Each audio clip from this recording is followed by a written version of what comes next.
Step one, you say we need to talk. He walks, you say sit down, it's just a talk. He smiles politely back at you.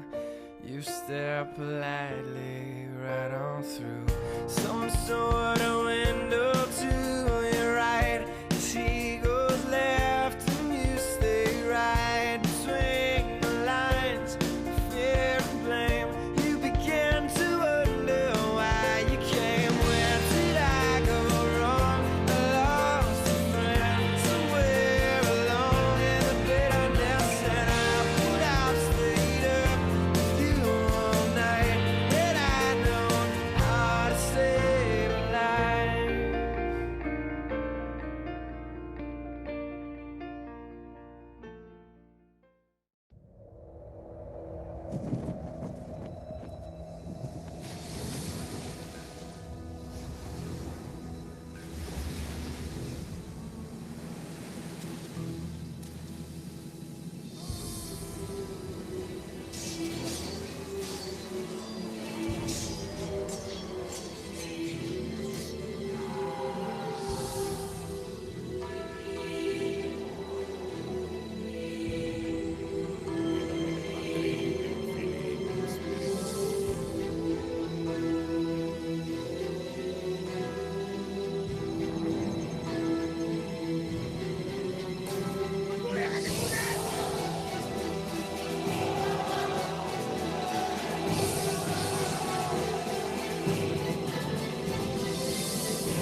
Mga kababayan, ang pambansang awit ng Pilipinas.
Good afternoon to our dear staff and educators. Again, I'm Nurse Chen. With me is Nurse Joy, Sir Ralph, and Sir Pin as your moderators for our last webinar series in commemoration of our Suicide Prevention Awareness Month this September.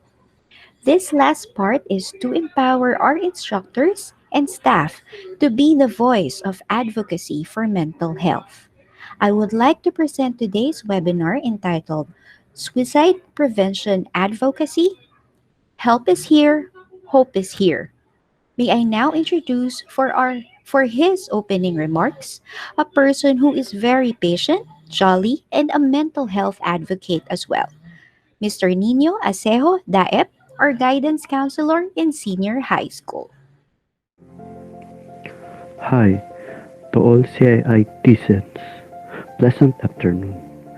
It is very common to all of us that when we ask somebody, Hi, kumusta? Okay ka lang? Or okay ka pa? Then we automatically and used to respond, Okay lang. Well, it might connote three things. I'm okay, so please don't bother me. I'm okay, kaya lang. Or, okay talaga. It is very seldom for us to be assertive in expressing our true feelings and thoughts for being mindful not to be misjudged and always keeping ourselves in a safe ground. It is also very true to the word mental health. This term is the most commonly used, misused, and abused words. First, it is commonly used, especially nowadays, experts, both researchers and medical field professionals, that the first implication of the pandemic to protect ourselves in our own mental health. Even Roque used this word as an alibi for the controversial Manila Bay white sand. Likewise, it is misused. Every time we hear the word, the first thing that comes to our mind is depression, anxiety, suicide, psychotic, schizophrenic, baliw, may lahi ng mga baliw, and etc. Well, mental health is a right and privilege to ourselves being strongly mindful and actively expressing that we are in control of our thoughts and feelings dealing with our abnormal environment. Lastly, it is the most commonly abused word. Malungkot ka lang, depress agad. Madalas kang magalit so may bipolar ka na. There are a lot of us who are doing self-diagnosis or having a Google diagnosed disorder. Is it because we are afraid to be stigmatized by other people that when you consult a psychologist, counselor, or psychiatrist, baka sabihin ka na ng ibang tao, mababaliw ka na? Hindi ba pwede na? You would like to know if you're still okay or near okay? My fellow co-worker, I would like to invite you in this timely webinar organized by our clinic and GCC, Suicide Prevention Advocacy for CIIT employees.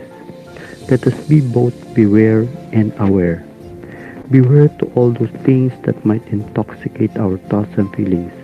Aware that will help us to be more mindful of everything, managing stress, assuring ourselves that you are in control of everything that happens in your life. Through this webinar, let us open the avenue for you. Hindi lang makinig. Kaibigan, tara usap tayo. With the help of our very own resource speaker, Ma'am Grace, welcome and relax.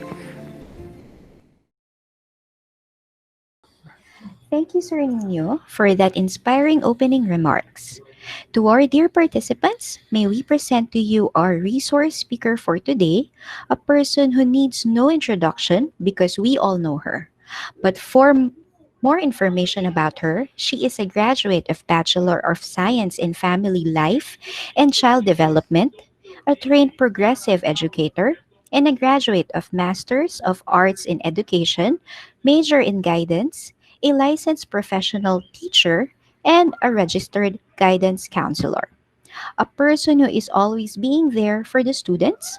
She can be seen walking around the campus. If not, she is always at the office with an in session sign on her door.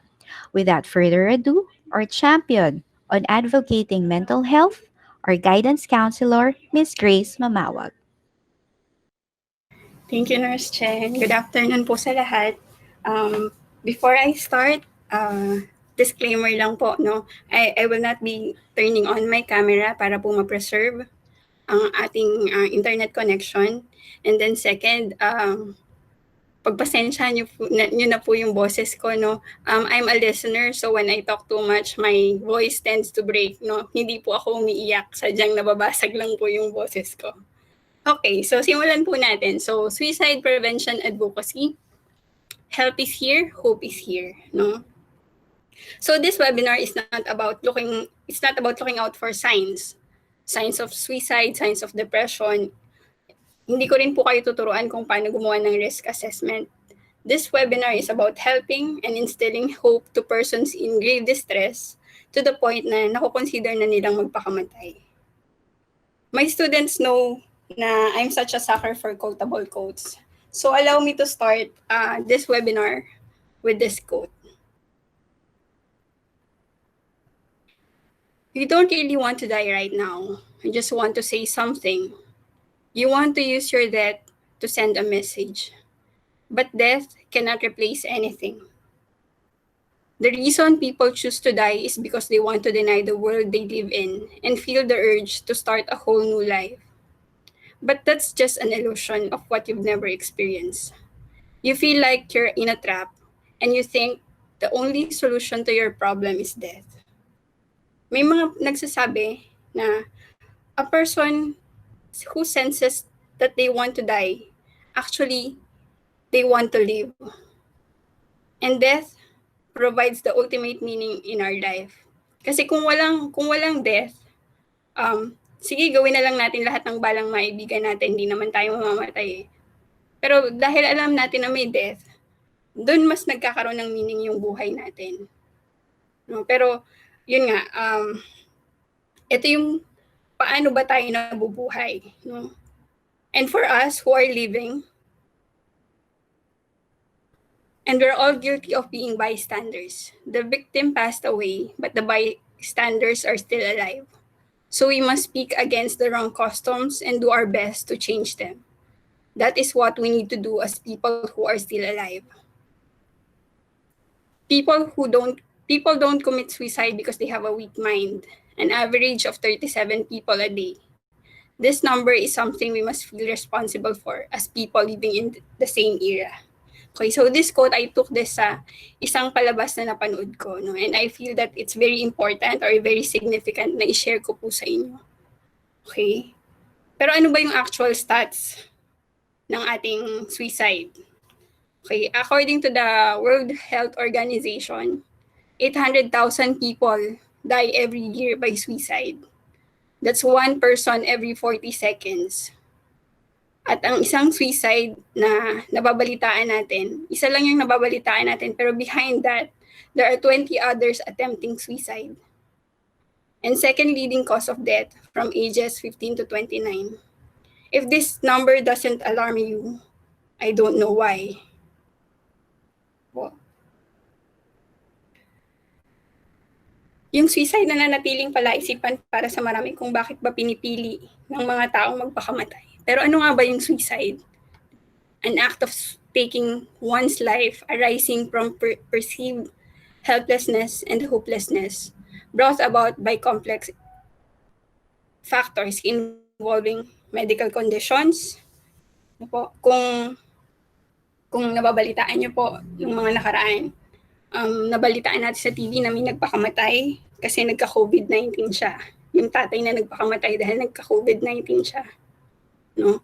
So, that's a medical condition, psychiatric conditions, yung mga taong nababalitaan natin na severe depression and other mental health conditions leading to suicide, relationship stress, nabalitaan natin, may mga naririnig tayo, nag-break up, tapos nagpakamatay, and other stressful life events. Okay? Pero the reality po, it's not those events that push them to commit suicide. It's not the disease, it's not the mental health condition. Actually, may nabasa ako na hindi karamihan sa nagpapakamatay walang psychiatric condition. Meron lang talagang certain triggering events sa buhay nila that cause them to have that helplessness and hopelessness. Kaya sila nagpapakamatay. Okay? It's not the breakup, it's not the failed admission exam, it's not the failed thesis. It's being unable to see beyond those circumstances in the light of their past experiences. Okay? Tapos karamihan naririnig natin yung mga nagpapakamatay, mahina sila. Okay, so common conception, no? Meron din namang iba, sinasabi nila, they've been strong for too long. Okay, so nandun yung danger na minsan na-stigmatize natin. We stigmatize suicide, sinasabi ng mga tao, mahina yung taong nagpakamatay, and sometimes we romanticize suicide. No, yun nga, na parang they were strong for too long. No? So let's not stigmatize and let's not romanticize suicide. Yung reality is tao tayo, no? At dahil tao tayo, nandun yung napapagod tayo, nakakapagod mabuhay, no? Napapagod tayo sa buhay natin. Pero lagi kong sinasabi sa mga estudyante na nakakausap ko, ano bang ginagawa ng taong napapagod? Di ba nagpapahinga? So yun po. So allow me to share something na natutunan ko sa isang workshop with Dr. Brad Rose about motivational cognitive behavior therapy. Okay. So sa CBT kasi, dun tinatalakay yung mga cognitive distortions, common cognitive distortions. Ano ba yung common cognitive distortions? In layman's term, ito yung sinasabi natin na the lies we tell our mind or the lies our mind tells us. No? Yung una, sabi dyan, I'll no longer be a burden. Ito yung kalimitang naiisip ng taong magpapakamatay. Naisip niya pag namatay siya, hindi na siya magiging pabigat sa pamilya niya or sa mga taong nakapaligid sa kanya. No? So how do we dispute that thought? So kasi nga sabi natin, ang cognitive distortion ay mga kasinungalingan na sinasabi ng utak natin sa atin. So kung kasinungalingan siya, paano natin siya maitatama? Diba? Parang in our conversation, halimbawa meron tayong kausap na kaibigan, estudyante, or kakilala na naisip niya magpakamatay, tapos ito yung cognitive distortion niya na pag namatay ako, hindi na ako magiging pabigat sa mga taong mahal ko. No? Ito yung pwede nating tulungan siyang mag-isip. Paano mo malalaman na kapag namatay ka, hindi ka na magiging pabigat sa mga tao? Diba? Na parang, kasi kung alam po natin, kung babalikan po natin yung history, yung suicide in the family, kapag merong isang taong nagpakamatay sa isang pamilya, nandun yung mas mataas yung risk na a family member, kahit extended, mas mataas yung risk na mag-commit din ng suicide. So meron siyang contagion effect, no, na parang kasi kapag halimbawa sa isang family, no, na nakaranas ng suicide, nagkakaroon sila ng experience, maaaring traumatic experience na nag-i-increase ng risk ng suicide. So maaaring yung taong magpapakamatay, ang naisip niya lang, hindi na ako magiging burden, pero yung effect ng kanyang pagpapakamatay sa ibang tao, lalo na sa pamilya niya, nandoon yung trauma, yung ripple effect, no? And the copycat suicide, yung nakokopya yung ginagawang suicide, no? So, yung second cognitive distortion naman po, yan.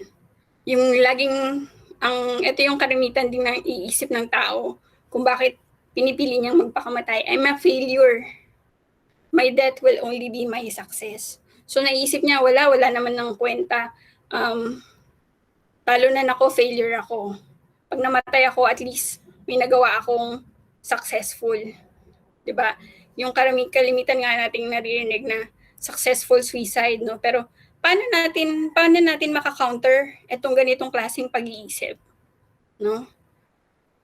Naisip natin na by dying, I give up all past and future successes, no? So maaring yung idea na buhay ka pa at dahil buhay ka pa, may pwede ka pang gawin para sa sarili mo. No, yung sabi nga po diyan sa quote diyan sa baba, you have infinite chances as long as you are alive.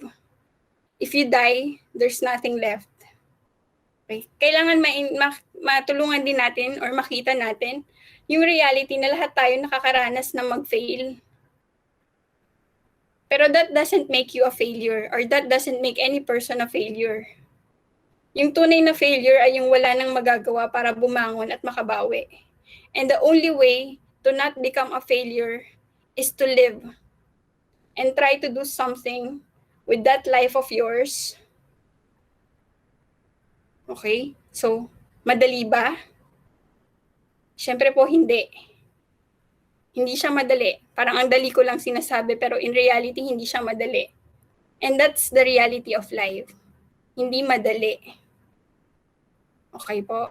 Pero yun yung kung paano natin tinutulungan kung sa sarili natin, kung paano natin dinidispute itong mga thoughts na to, and at the same time, paano natin matutulungan yung isang tao na kumakausap sa atin na may ganitong klase ng naiisip. Ano po? And yung third cognitive distortion naman po, yan, at least I won't hurt anymore. No? Yung sinasabi nga nila na suicide is also an escape for some, na parang ayaw na nilang makaramdam ng pain. No po? Pero yung reality kasi, pain is a fabric of our human existence. To deny pain is to deny joy. To deny pain is to deny life. Like kung ang sinasabi, you will be hated as much as you are loved. And you will experience joy and happiness as much as pain and sadness. Okay? So paano natin maka-counter yung at least I won't hurt anymore na pag-iisip? No? Hindi ka na nga masasaktan, pero hindi ka na rin makaka-experience ng happiness, ng joy sa buhay mo kapag namatay ka. Okay? And I love this quote, no? There are some moments in your life in which you wish it could last forever. Everything is perfect, happy, and you feel like you're born to live the moment. Those kind of moments, rare moments. And I believe that we actually keep living only for those moments. Just those few moments. I think that's good enough. I truly believe that's good enough. Po. Naalala ko, meron akong isang client before. Yun, nag-open din siya sa akin about thoughts of taking his own life, no? Tapos dumating kami dun sa point na naisip namin, bakit gusto mong mamatay dahil sa mga bagay na ayaw mo? Bakit hindi mo subukan mabuhay para sa mga bagay na gusto mo? Okay? So yun, kapag ganito yung at least I won't hurt anymore, kapag ganito yung cognitive distortion na na-experience ng isang tao, try to dispute that thought with this statement. I'll never feel good anymore either. Po. And our fourth cognitive distortion, this is one way I can feel in control. No? Yung parang yung feeling niya na wala na siya ng control sa buhay niya at yung pagpapakamatay na lang yung tanging bagay na kaya niyang kontrolin para sa sarili niya. But that is an idea of false control. No, how can we dispute that thought? Being dead is the ultimate loss of control. Okay? Kasi wala na eh. Wala nang chance, wala nang opportunity para gumawa ng paraan, para makabawi, no? Pero kung iniisip ng tao na yung pagpapakamatay is the only way para magkaroon siya ng control, we can dispute that na parang kaya mo ring kontrolin yung urge. You have that control sa yung decision, sa yung gagawin. And yung kung paano natin sila madadirect to make the right decision for themselves. No? So yung decision na yun kailangan sa kanila manggaling. Okay po? And then the fifth cognitive distortion. Okay. By killing myself, I will atone for all my sins. Ito. Yung karimitan, no po, yung mga taong nakakagawa ng pagkakamali or malaking pagkakamali. Naiisip nila yung pag nagpakamatay sila, ito yung kabayaran sa kanilang kasalanan. Pero tingnan natin, ano yung opposite nito? How can we counter this thought? The punishment will have no effect on my future behavior because I will be dead. Okay? So, hindi na, wala nang makokorek.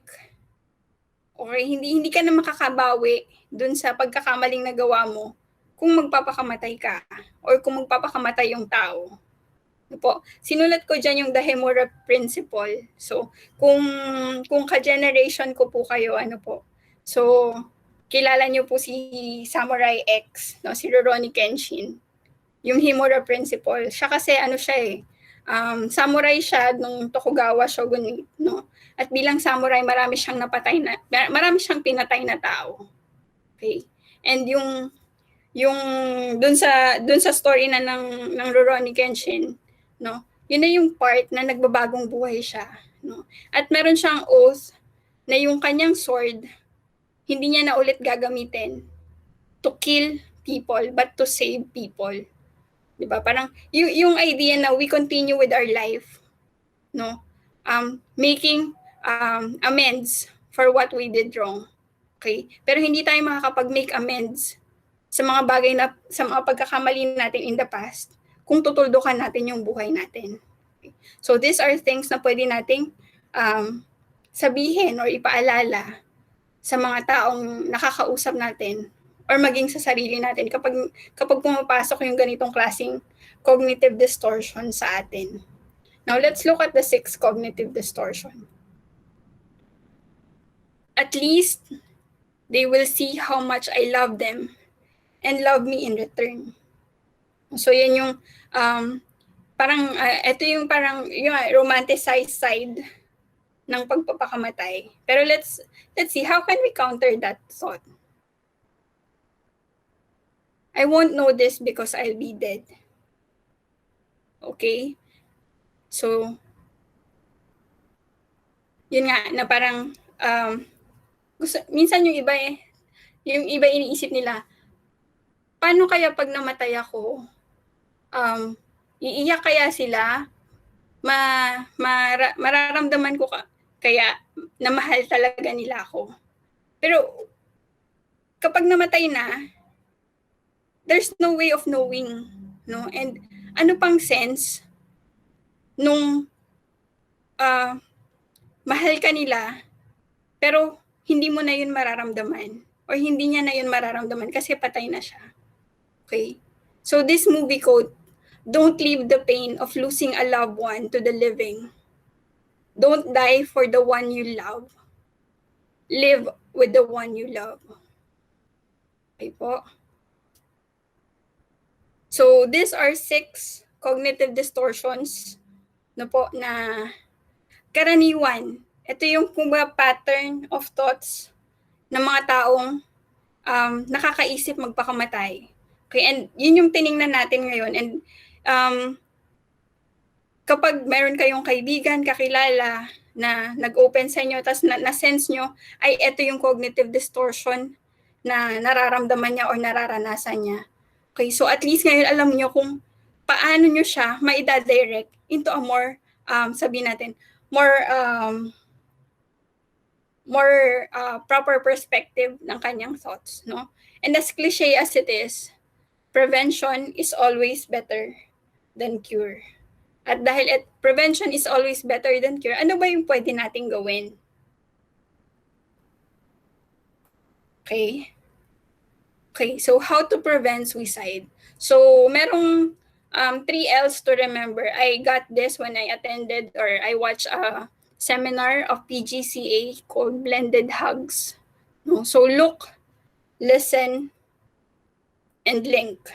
Okay, let's look at look. Ano ba yung kailangan nating tingnan sa look? Okay, so first, look for or check for safety and respond to needs. Kapag merong tao na alam mo na ang taas ng risk for suicide, check for safety. Pag sinabing check for safety, make sure na wala siyang access sa kahit anong means na pwede niyang magamit para sa kanyang naiisip na gawin na magpakamatay.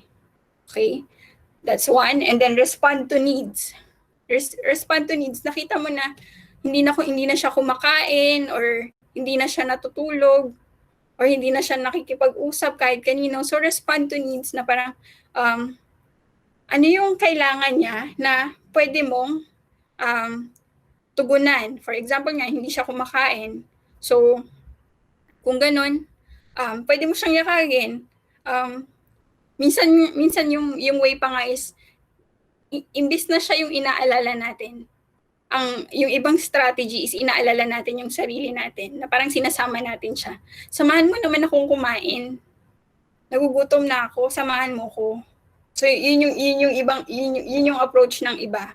Na para hindi siya dragging para dun sa taong kausap natin na, uy, kumain ka na, ganyan yung gawin mo para sa sarili mo. Pero mas na-encourage natin sila kapag nakikita nila na hindi para sa kanila yung ginagawa nila, kundi tinutulungan nila tayo kasi mas nagkakaroon sila ng sense.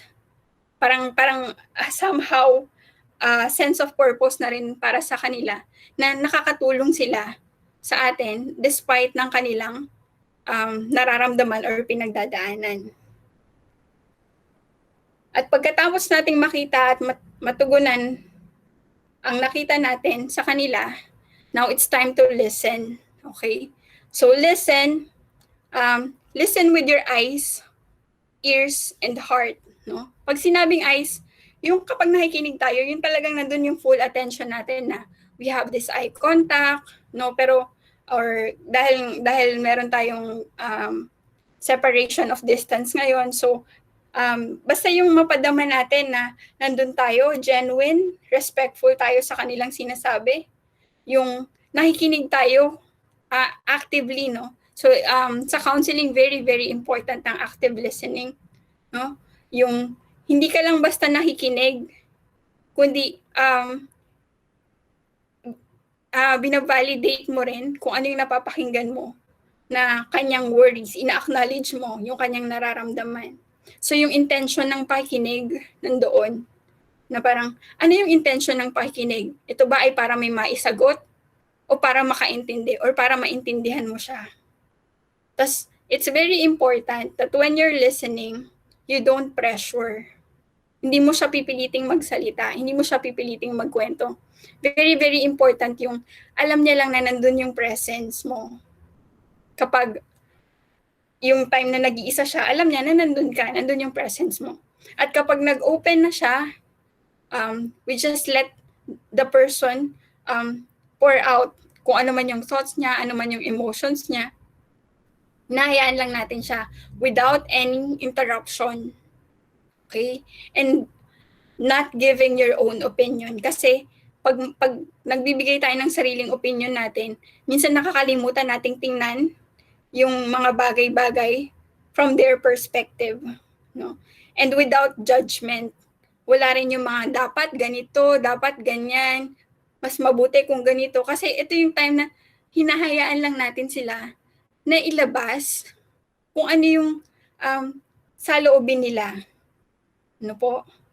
And hindi rin ito yung time para magsabi na, si ganito nga, ganyan yung kanyang ginawa, ganyan yung kanyang naranasan, or ako nga, ganito yung pinagdaanan ko. Kasi it's not your time. No? It's their time. So, we're there to listen. No po? And don't feel, ito very important na, kapag nakikinig talaga tayo at hindi tayo nandun para mag-solve ng problem. Okay po? Even with my students, I'm very clear with them na hindi ako problem solver nila. No po? So, nandun tayo para makinig, para siyang journey, para siyang paglalakbay. Yung pakikinig natin ay parang paglalakbay na sinasamahan lang talaga natin sila sa paglalakbay na yun, sa pamamagitan ng pakikinig sa kanila. At sa pagsama natin sa kanila, na ipaparamdam natin yung empathy, yung warmth, nabibigyan natin sila ng attention, na-affirm natin yung kanilang nararanasan at nababalidate natin na wala yung pakiramdam na mali yung nararamdaman ko. Okay, so nababalidate natin yung pakiramdam nila na okay lang kung yun yung nararamdaman nila kasi yun talaga yung nararamdaman nila.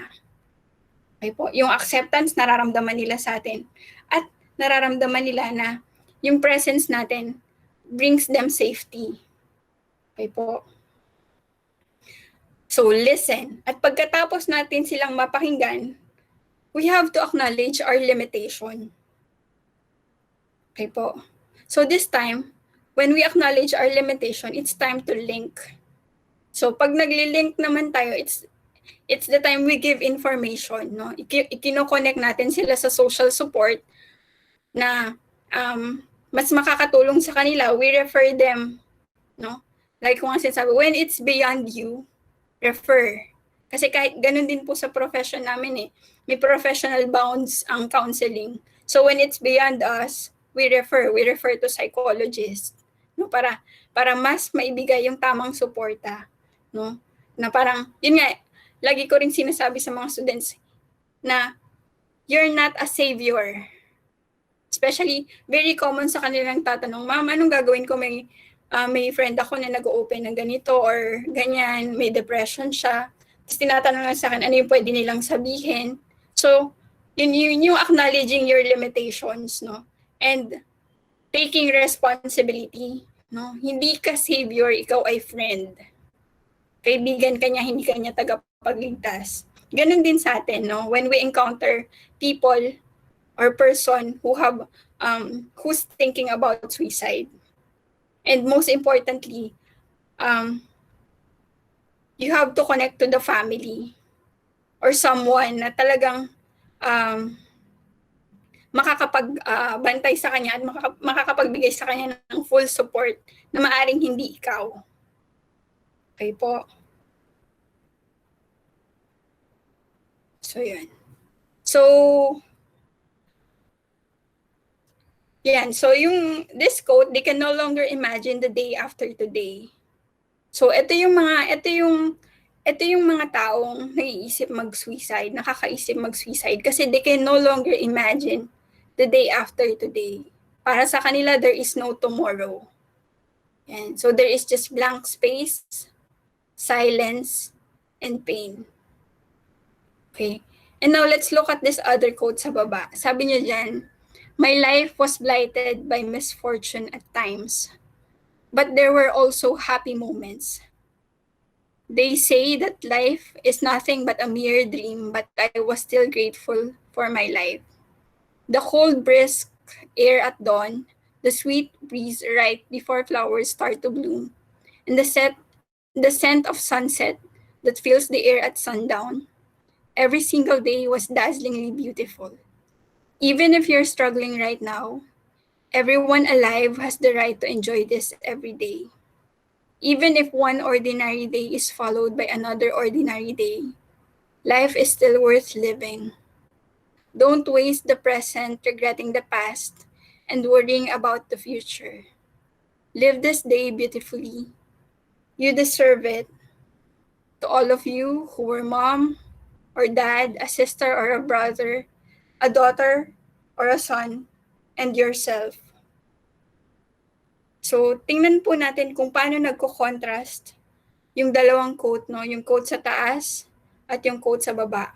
Na how can we help a person who's um who's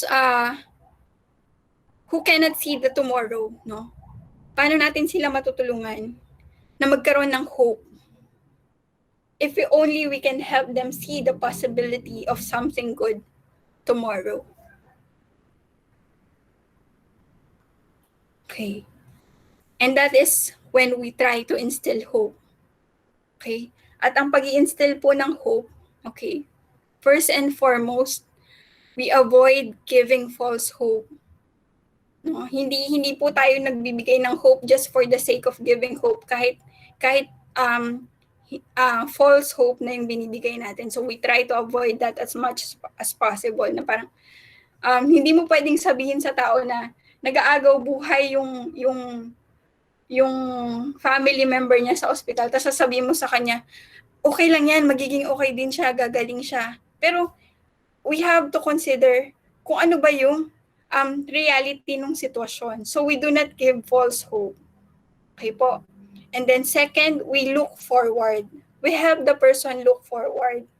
Tingnan natin, ano ba yung mga possibilities sa buhay niya na possibility na when all seem lost, no? So we try to give them relief, restoration, yung looking forward na merong chance once more to look forward, to wonder when we're in a barren place, what might be over the horizon, ano pa yung mga possibilities in the future, ano pa yung pwedeng mangyari, to give them strength and sustenance to keep putting one foot in front of the other in order to find out anong meron, ano pang pwede kong maranasan. So look forward, even the littlest things na pwede niyang i-look forward. Naalala ko meron akong student na nagsabi before na parang for a time na parang somehow ang what's keeping that person is to look forward anong mangyayari sa next episode ng kanyang pinapanood. So because of that, na parang merong something to look forward, even that littlest thing, no, it gives them something to hold on to, no, and that's looking forward. And also we can try to instill hope by looking backward, no. Remember, pwede nating ipaalala sa kanila paano nung past experience nila na nakaranas sila ng mahirap na sitwasyon. No, paano nila na-handle yung ganong sitwasyon? Paano sila nakabawi from a difficult situation before? No? Tulungan natin silang ma-recall ano yung qualities na meron sila na nakatulong para makabawi sila, makabangon sila. At ipaalam natin sa kanila na yung qualities na yun, nasa kanila pa rin yun, pwede pa rin nila yung magamit. Okay? For the simple fact of having experienced difficulties before na kaya nilang malampasan, no? At kaya ulit nilang malampasan kung ano man ang kanilang pinagdadaanan ngayon. Okay? And that is how we offer our support sa kanila. Okay? As an educational institution, so this is very memorable sa akin, a tragic reminder written by Sir Jaire Espinosa. No? So you can on your free time, you can go to this bit.ly link para ma-access nyo siya. Pero for this webinar, I'd like to call on Pin to read the article. Okay, good afternoon, everyone. So this is a tragic reminder by Sir Jaire Espinosa. People ask, why do you work so hard for your students? There are so many things I could say, but the answer must be because of one child. I swim through seas of papers with colored pens as paddles, seeking to improve without dispiriting, to point a better way without losing their enthusiasm.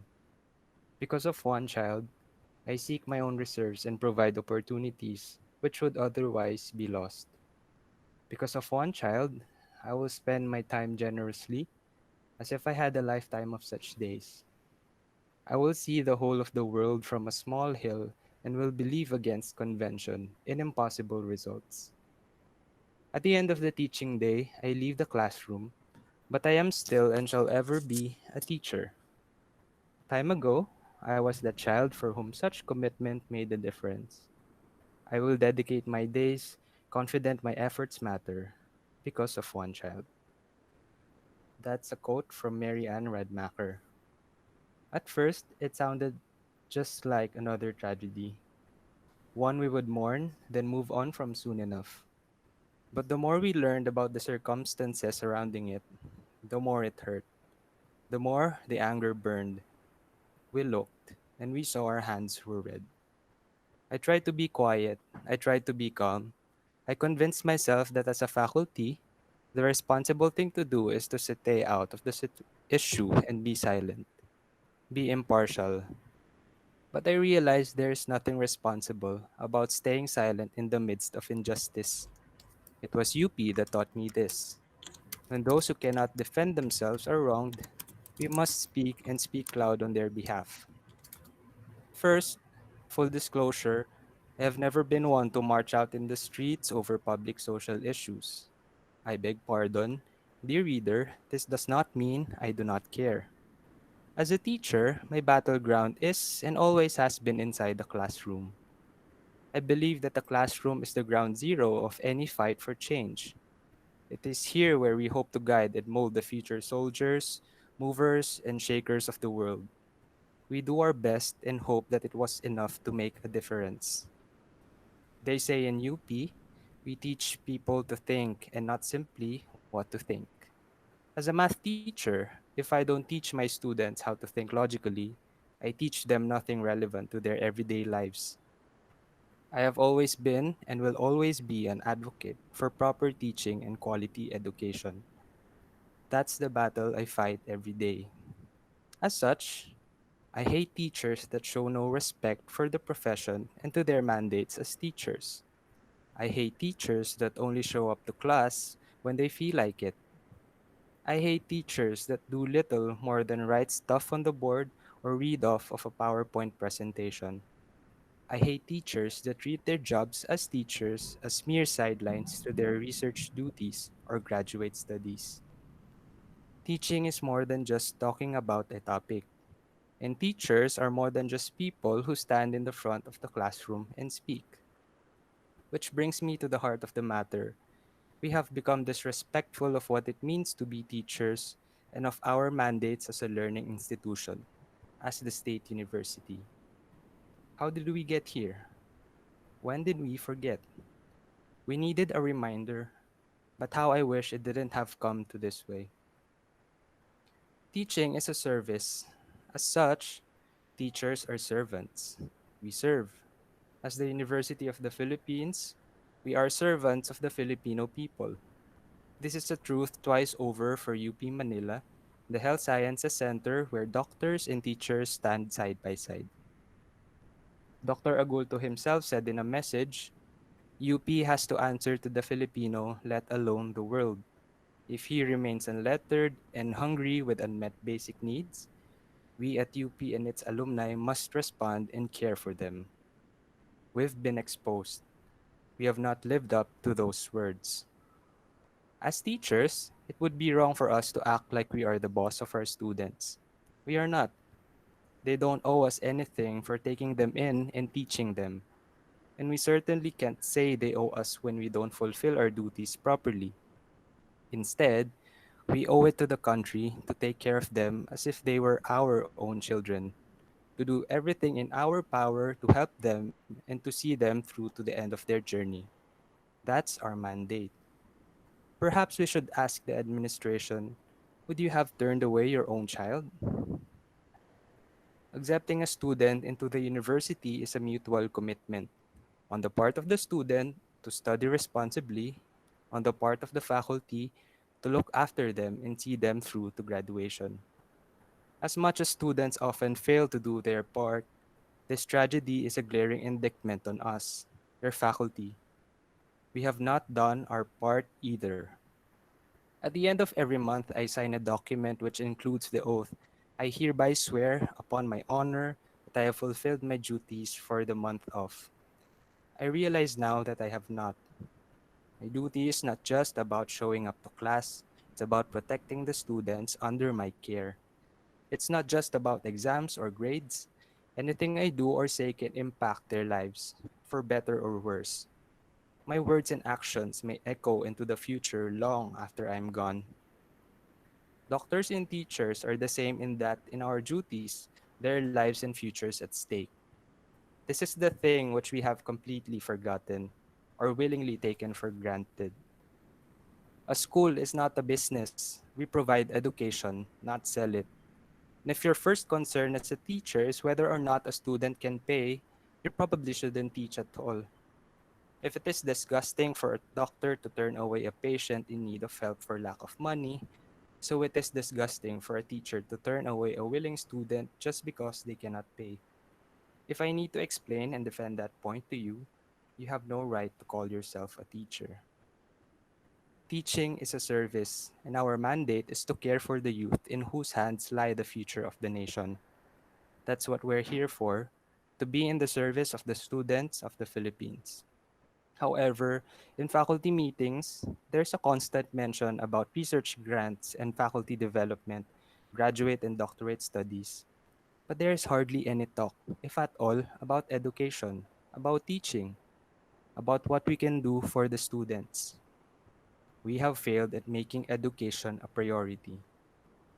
UP is first and foremost an educational institution. Thus, the students must always be our number one concern. Any less, and we may as well not teach. This country needs and deserves teachers who are completely committed to the welfare of its youth. This country needs teachers who are teachers. I've been advised more than a few times by older, wiser faculty to detach. But, ma'am and sir, when you understand that there is more at stake than exams and a meaningless grade, exactly how do you expect me to not care? Cristel Tejada's death is a tragedy, but it only shines a spotlight on the real issue.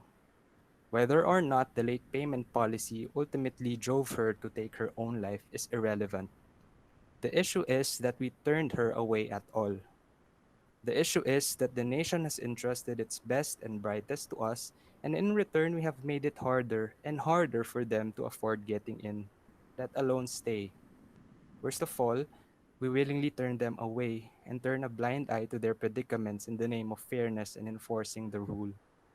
We leave them to fend for themselves without batting an eyelash because what happens to them next is not our problem anymore.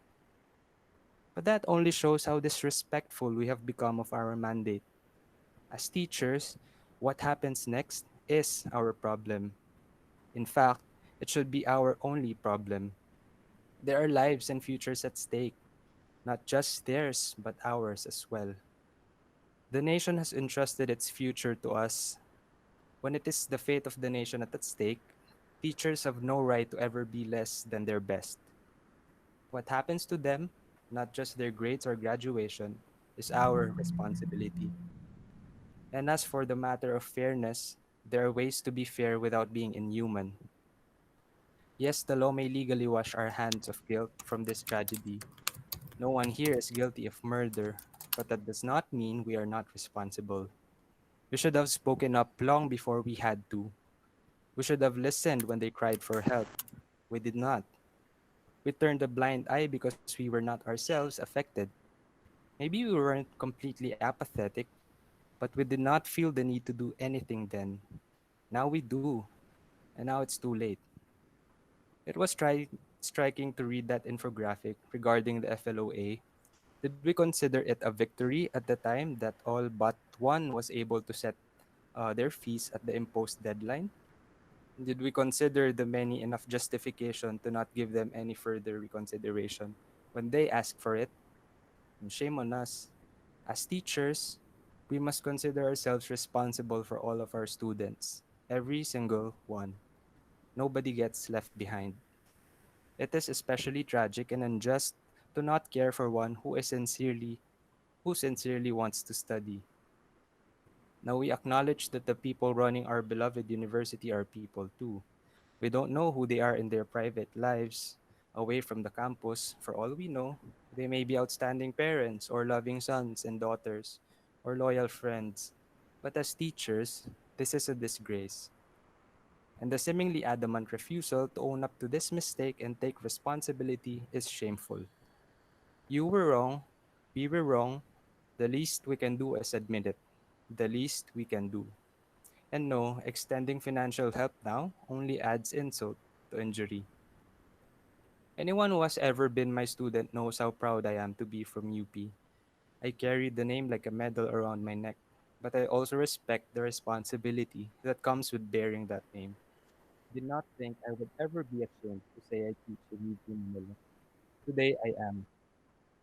Nahihiya ako. Nahihiya ako dahil nakakahiya tayo. Dahil pinagkatiwala nila sa atin ang kabataan at kinabukasan ng bayan. Pero hindi natin itinalang ang kanilang pagtitiwala. Pinabayaan natin sila. Pinagwawalang bahala, tinatalikuran, at tinataboy. Opo, empleyado po ako. Dapat magkakampi tayo. Pero anong gusto niyong ipagtanggol ko? Anong gusto niyong ipagmalaki ko? Walang galang na po. Kung wala kayong pakialam sa mga estudyante, huwag kayong magturo. At this point, no amount of rectifying can undo the damage that has been done. No matter what we do, it's already too late. The end have come to this. But perhaps things will turn out for the better because of this. Perhaps your death will not be in vain and the change that needs to happen will finally happen. Perhaps we will finally remember to respect our mandate because this will light the spark. Maybe we will finally listen and act. Maybe now we'll see it through to the end because of one child. Rest in peace, Crystal. I never knew you, but you were my responsibility too. Thank you for reminding us. Forgive us for forgetting in the first place. Okay, thank you, Pin. So that was a tragic reminder by Sir Jairo Espinosa. No? This week, I was greeted by um, another news of a young life who committed suicide because of online education, of the difficulties of online education. And from that news, I think that's the third in Bicol, third student who committed suicide because of the difficulties of online education. No? And I asked Pin to read this article, no, so that as educators, as people dealing with students, no, na parang how can we be mental health advocates? How can we lessen um, yung kanilang hirap na nadadama sa panahon natin ngayon. Very, very challenging times for us. No? Hindi lang para sa mga estudyante. I think para din sa atin na mga educators, sa atin na nag-work from home. No? We're all feeling this challenge. We're all feeling this difficulty. No? And as we all feel these things together, no, yung paano natin matutulungan, ma-uplift ang isa't isa sa ganitong sitwasyon, sa ganitong panahon.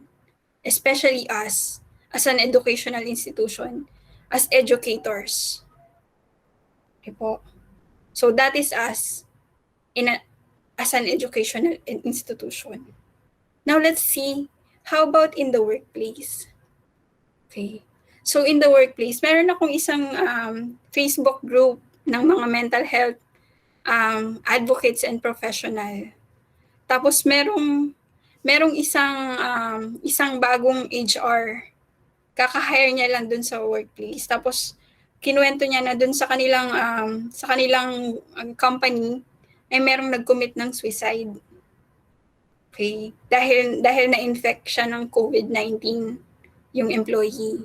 And then nagtanong siya, ano yung pwede niyang gawin? Ano yung mga programs na pwede niyang i-roll out as an HR for the mental health of the employees? And then I was reading through the comments and I got this comment.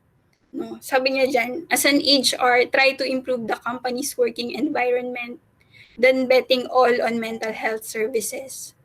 Not that because it's a bad thing, but prevention is still better than cure.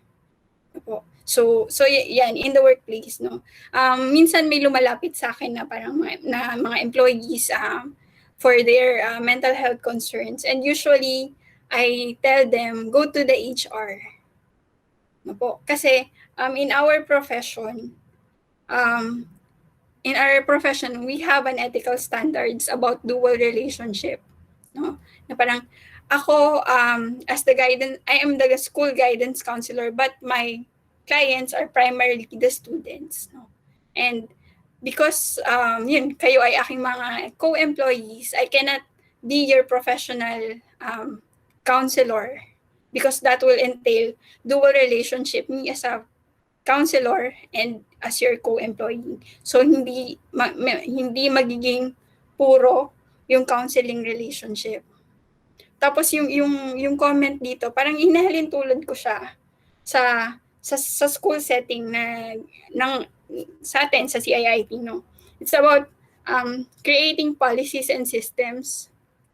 Ano po, kasi ako as a guidance counselor, na parang hindi ako nakalimita sa pagiging guidance counselor ko. I think alam ng mga kasamahan ko to na lahat ng policy na may kinalaman or na makakaapekto sa mga estudyante, halos pinakialaman ko lahat. No, kasi nakikita ko ano yung pwedeng ma-improve sa school environment para makatulong sa mga bata. Minsan kasi alam natin na may ginagawa tayo para ginagawa natin yung trabaho natin. So nagiging komportable tayo minsan to the point of complacency na kapag may nagbo-brought up ng reality ng existence na may problema, may kulang, nagkakaroon tayo ng dalawang uri ng response. Yung isa, self-focused response.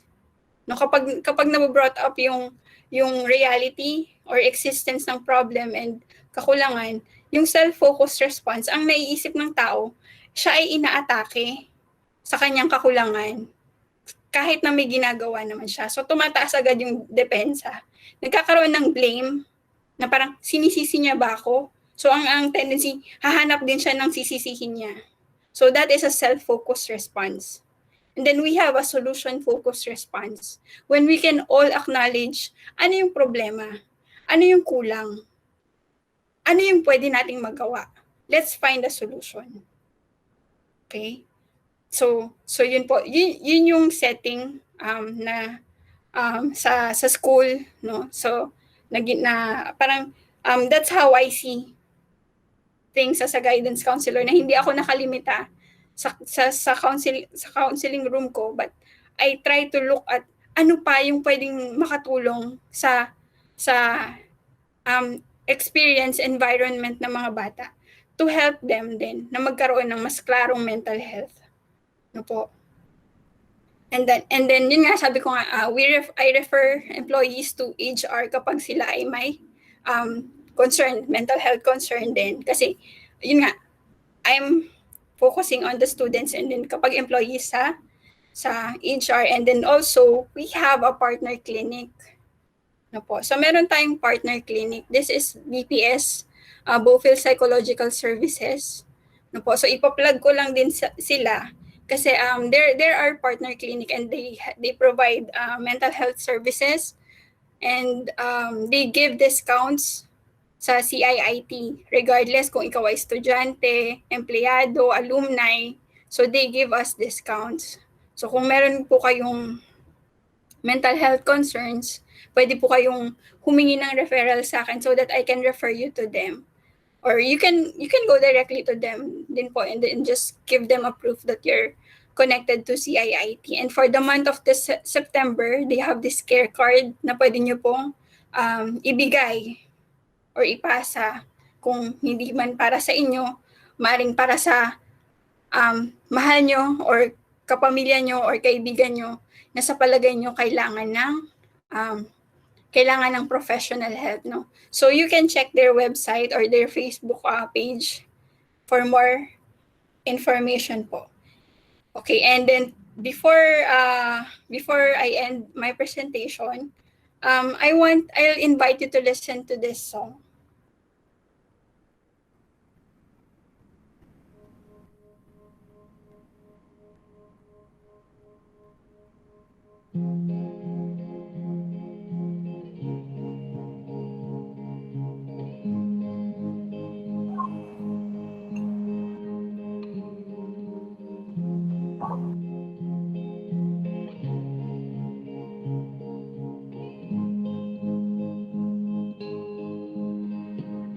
Should have stayed. Were the signs I ignored? Can I help you not to hurt anymore? We saw brilliance when the world was asleep. There are things that we can have but can't keep. If they say, who cares if one more light goes out in the sky of a million stars? It flickers, flickers. Who cares when someone's time runs out? If a moment is all we are, or quicker, quicker. Who cares if one more light goes out? Well, I do. The reminders pull the floor from your feet.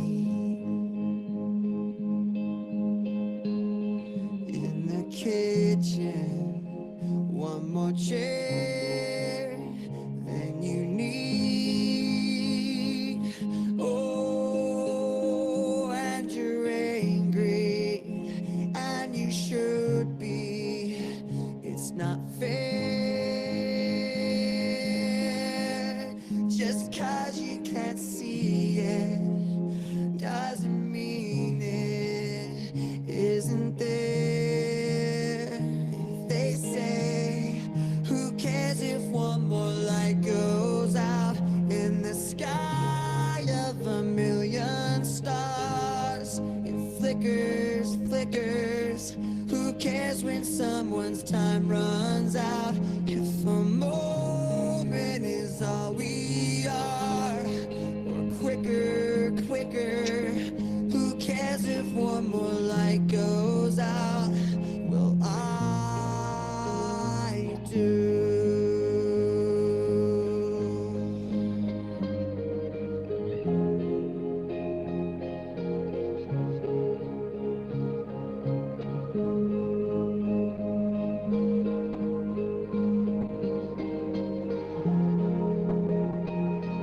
The song has repeatedly discussed this question. Who cares if one more light goes out? Who cares if one more light goes out in the sky of a million stars? It flickers, flickers. Who cares when someone's time runs out? If a moment is all we are, or quicker, quicker. Who cares if one more light goes out? I do. I do. And as an advocate, I hope you can genuinely answer this question with I do. And for my final quote for this presentation, the greatest gift we have to bear is to bear their pain without breaking, and it comes from our most human part. And that is hope. At kasama ko sa advokasiyang ito, ang aking team, si Ralph. Okay, siya ang dahilan kung bakit maganda ang aking mga slides sa pagpe-present ngayon. Okay, ang nagpuyat para dito, and I also have Pin. Okay, nag-share siya ng kanyang undergrad thesis for reference at tinulungan niya akong basahin ang A Tragic Reminder. So, salamat sa aking team at salamat po sa um, pakikinig sa aking webinar talk. At para sa aking mga reference,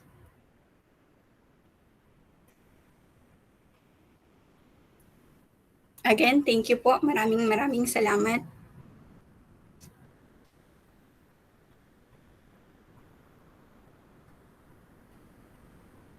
All right. Thank you so much, Miss Grace. Thank you for that enriching, uplifting, and enlightening talk. And alam ko masyadong mabigat yung topic kanina, no?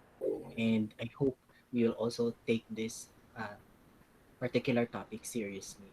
So at this point in time, we shall have our Q&A portion. So anybody who would like to put their questions there on the chat box. So magandang reflection yung binahagi kanina ni Miss Grace, no, na yun nga, as an educator or as educators or as colleagues of this particular institution, how do we put importance or value, okay, in terms of how we understand the individual differences and at the same time yung uniqueness of uh, each one of us. So yun. Okay, do you have some question? According to Sir Charlie, sabi niya dito kung pwede ba daw na-share yung slide, no? So, and sinagot na naman ni Nurse Chen. Thank you so much, Nurse Chen.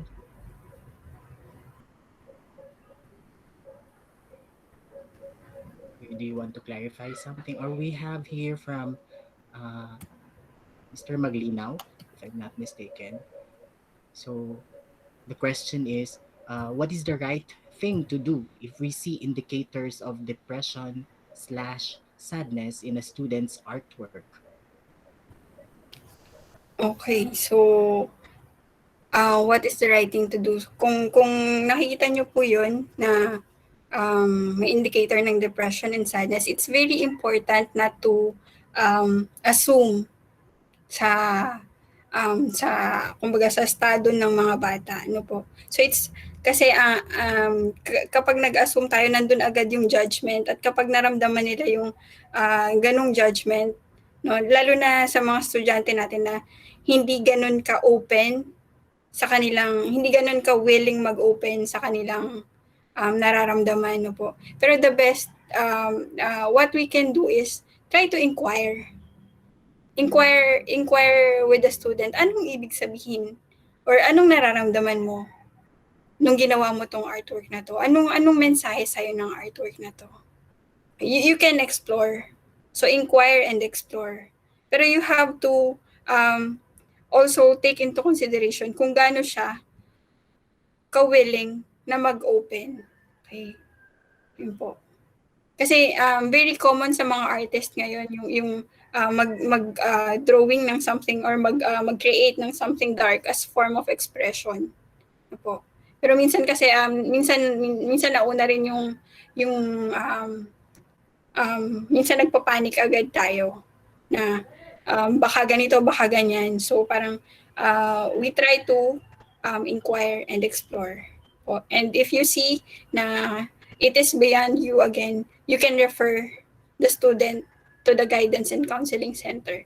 Po kapag feeling nyo hindi nyo kayang i-handle or hindi nyo ma-explore or hindi nyo ma-open, hindi kayo komportable or hindi komportable yung bata, please refer it to us.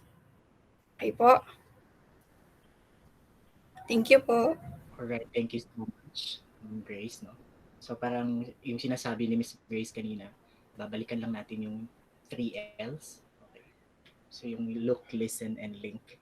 And yun nga, it's very important na we suspend judgment, okay, before putting labels in terms of their behavior or even with their emotions. Thank you so much, Miss Grace, and at the same time, Mr. Maglinaw, for your question. Okay, some more question.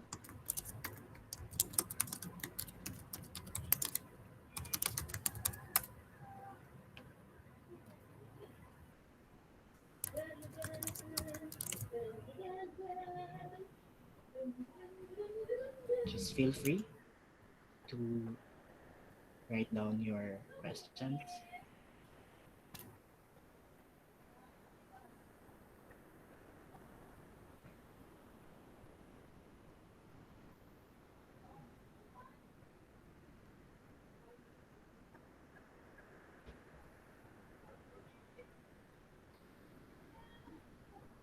Okay po, kung wala na po tayong questions, pwede naman po kayong mag-direct sa... All right, it seems like wala nang mga katanungan, no?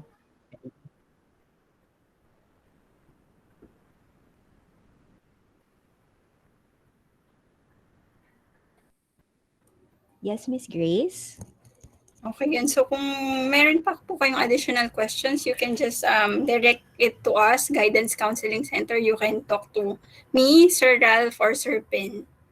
Thank you. Before we end our webinar, I would like to personally thank everyone for joining and also for all the employees who completed our three-part webinar series and for the encouraging words that we've received. Kami po ay taus-pusong nagpapasalamat sa inyong walang sawang suporta. Lastly, to give her closing remarks, I would like to introduce my colleague, another mental health advocate, and she is known also by our senior high school students, not just a nurse, but a nurse with a heart. Nurse Mary Joy Alegada Yanko. Thank you, Nurse Chen. At this closing instance, we are really happy and deeply gratified that these three series of webinars reach out to the employees, students, and most especially parents for us to provide the holistic approach that our services can possibly provide. At first, Nurse Chen and I wasn't sure if we can make this possible when we were planning this webinar series. But in good faith, it all became successful more than of what we thought. We hope that our webinars would be of great help to you, most especially in dealing with this new normal life. Yes, it is uncertain, but we shall overcome this. Be a winner and always choose life. Have faith that whatever you are going through, it will turn out good or perhaps way better than you imagined.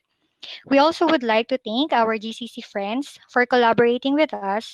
These events really strengthen our working relationship between clinic and the GCC department and also between senior high school and the college department. On behalf of Medical Health Services, let me thank you all the attendees for supporting the webinar series that we conducted for the whole month of September in raising the awareness regarding suicide prevention. We hope that you have enjoyed our activities and hope to see you at our future events. Before leaving our webinar, to our dear participants, kindly fill out a quick survey to receive our e-certificate of attendance. We will be sending all certificates to your CIIT emails. Deadline of answering the survey will be on September 21st, 2020. Please expect certificates by next week, September 24th, 2023. Lastly, we would like to thank Sir Sherwin and Ma'am Hazel for their trust to us in conducting these activities. Also, thank you to the endless support of our IT department for technical assistance. Ang CIIT Medical Health Services ay nakikiisa sa pagsugpo ng COVID-19. We heal as one. Thank you to our dear employees for joining and happy weekend to everyone.